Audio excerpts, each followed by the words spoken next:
Chères Baraquevinoises, chers Baraquevinois, à tous les Ségalis. Vous devez être surpris de me retrouver sur cette vidéo, car il est vrai que je n'ai pas l'habitude de me prêter à cet exercice. Mais avec les temps qui courent, il faut savoir sans cesse s'adapter.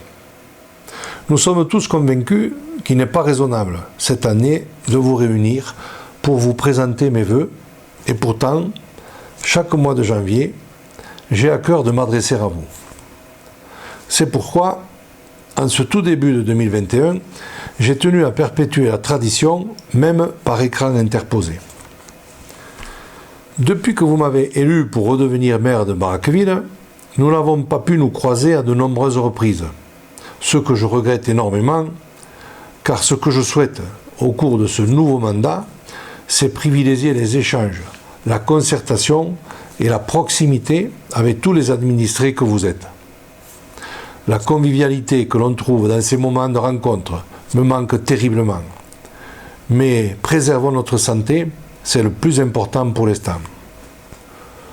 Par ce court entretien, je tiens à vous faire savoir que bien que notre quotidien soit pour le moins compliqué, et encore, ce n'est rien par rapport à celui de nos commerçants, restaurateurs et professionnels de santé, toute ma nouvelle équipe que vous avez choisie pour assurer le devenir de Baraqueville travaille pour vous, tout comme elle travaille avec nos homologues du pays ségali.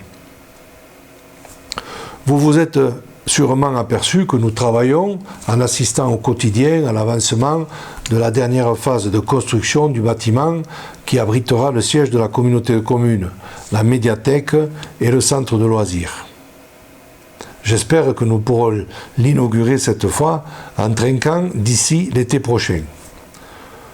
Pour autant, le gros de tout le travail que nous fournissons reste encore invisible à vos yeux.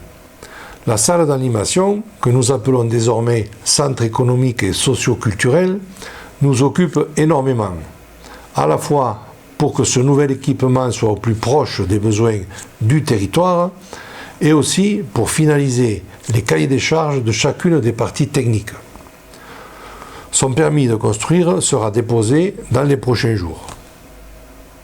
Comme nous parlons de salles, les combles de la mairie, qui sont restés dans leur jus depuis la construction du bâtiment il y a près de 50 ans, sont en cours d'aménagement pour accueillir les réunions des conseils municipaux et intercommunaux et proposer les outils d'une véritable salle de conférence. Je tiens aussi à évoquer les nombreux projets communaux ou intercommunaux qui avancent et concernent des domaines divers et variés, comme par exemple le sport, avec l'extension du gymnase et la construction des locaux de rangement en attendant la 3e salle de compétition sur l'actuel terrain de quilles. Terrain de quilles qui sera à nouveau opérationnel dès cet été dans le Vallon du Laine. Toujours pour les sportifs, une réflexion est menée pour la réaffectation du bâtiment de l'actuel centre de loisirs ainsi que l'aménagement d'un stade en synthétique. Concernant la jeunesse, d'importants travaux sont imaginés sur la base de loisirs du Val-de-Laine. Pour la petite enfance, c'est la construction de nouveaux relais d'assistantes maternelles attenant à la crèche qui va débuter. Et enfin, pour les écoles, un groupement de gestion des établissements est en cours de constitution pour poursuivre la gestion solidaire et mutualisée de nos écoles avec les communes voisines. Au niveau économique et agricole, c'est la vente de l'eau dans la zone du PH2 et la transformation de l'étage des ateliers municipaux en tiers-lieu qui mobilisent notre énergie, ainsi que l'agrandissement de l'espace Raymond Lacombe. Je n'oublie pas enfin les travaux routiers et l'aménagement du site et des abords de la future aire de Marengo qui va redessiner l'image de Baraqueville pour les décennies à venir. L'ensemble de ces projets, auxquels s'ajouteront bien sûr ceux que vous nous suggérerez dès que nous pourrons venir à nouveau à votre rencontre, visent toujours l'objectif que nous nous sommes fixés pour Baraqueville, à savoir le bien-être d'un village et l'ambition d'une ville.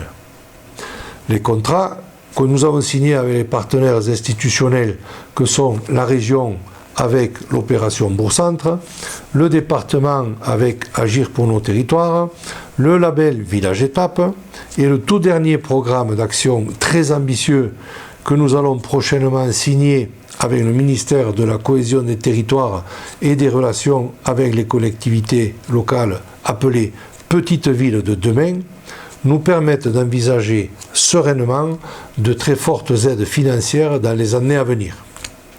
Enfin, pour conclure, je ne veux surtout pas oublier de remercier, comme il se doit, nos gendarmes, nos pompiers, nos soignants, nos enseignants et l'ensemble des agents municipaux, intercommunaux et du CCAS qui nous accompagnent au quotidien pendant les moments difficiles que nous traversons. Bien que la Covid continue certainement à perturber notre vie, restons positifs et sachons surtout garder l'espoir de retrouver rapidement une vie normale. Faisons le pari de revivre ce quotidien qui nous est si cher, fait de moments de partage, de convivialité et de lien social.